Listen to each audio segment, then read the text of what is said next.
Do you recognize me? I am Jesus, but today I look different, don't I? I don't appear in radiant glory, but in the humble form of a homeless beggar.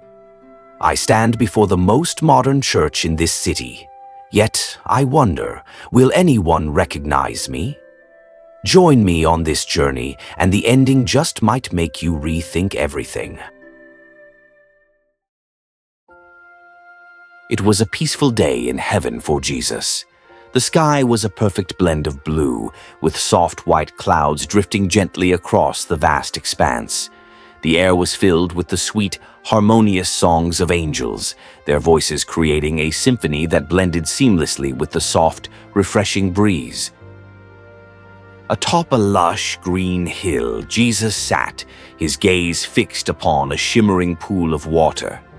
This was no ordinary pool. It was a mirror-like surface, reflecting the world below with perfect clarity. The water remained still and calm, like a window between heaven and earth. As Jesus looked into the water, he saw the busy, vibrant life of earth unfolding before him. He watched as people gathered in a church, preparing for Sunday Mass. But as his eyes lingered, his face grew somber. He saw people passing by those in need, never stopping, never noticing the hunger, the sorrow, or the loneliness of others.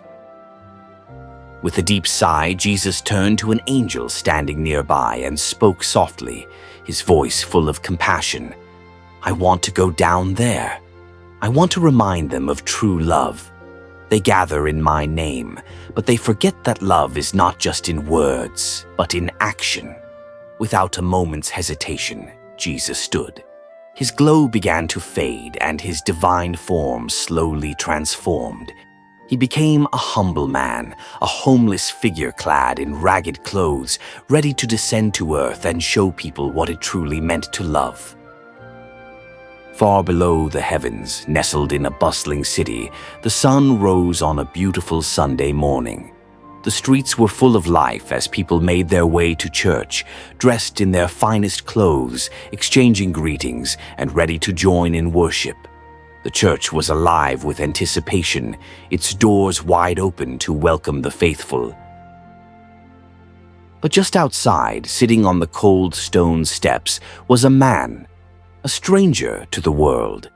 His clothes were ragged, his face weathered, and his hair unkempt.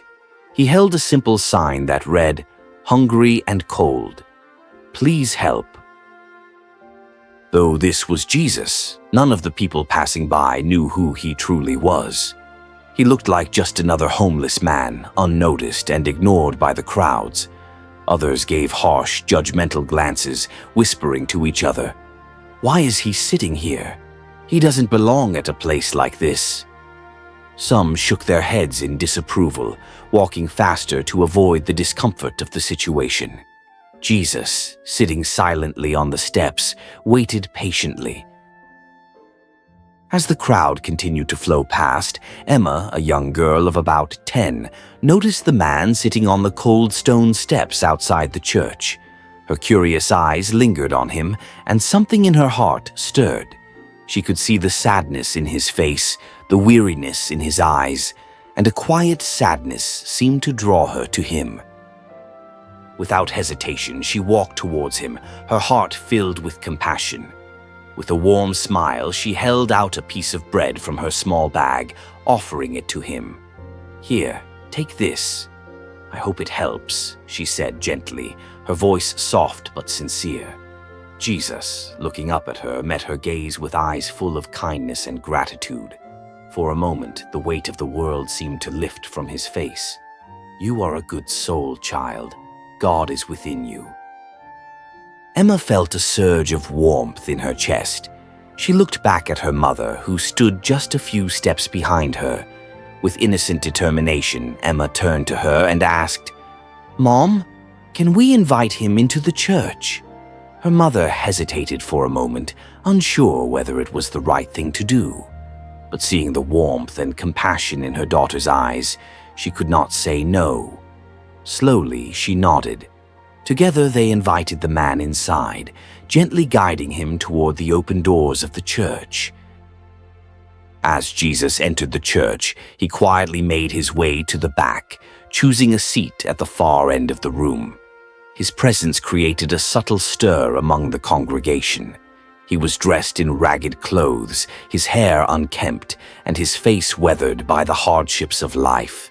He looked out of place, standing in stark contrast to the polished and well-dressed members of the church, each one seemingly pristine in their Sunday best.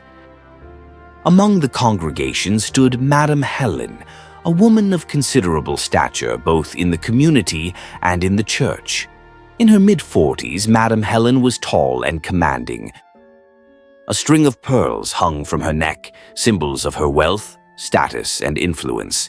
She was the one who had helped fund the construction of this very church, the one responsible for its grandeur and design. Her position of power in the church had given her a sense of entitlement and authority that bordered on arrogance. When Jesus sat in the back, dressed so differently from the others, Madame Helen noticed him immediately. Fueled by the authority she had granted herself, she stood up abruptly, pointing directly at him. Her voice rang out, loud and harsh, reverberating through the quiet room. "He doesn't belong here. This is a place for the righteous, not for beggars." Her words cut through the air like a sharp blade, and for a moment everything seemed to freeze. The room fell into an uncomfortable silence, the tension palpable. The eyes of the congregation flicked nervously from one person to another, each unsure of how to react. No one dared to speak in defense of the man, nor did anyone question Madame Helen's judgment. Jesus, his heart heavy with sadness from the harsh words, slowly rose to his feet. Without a word, he began to walk toward the door, his head bowed in quiet acceptance of the rejection he had faced. Helen stood tall, confident in her mind that she had done the right thing. She believed that she had protected the sanctity of the church. She thought she had won, but in reality, what was about to happen was something she would regret for the rest of her life. As Jesus left, Father Andrew noticed the small piece of paper left behind on the pew. He picked it up with a quiet reverence and, looking around at the congregation, began to read aloud.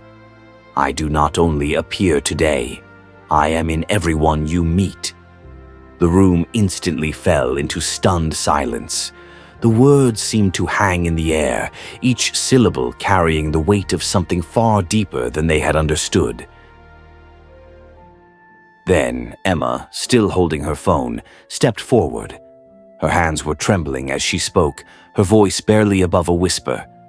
"I took a picture for him outside earlier. I want everyone to see it."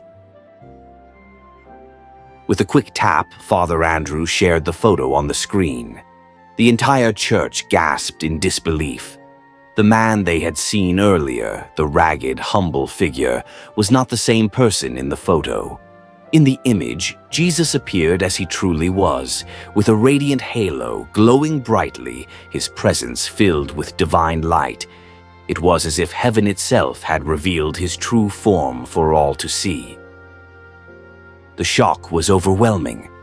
Helen, madam, her face drained of color, was struck by the revelation.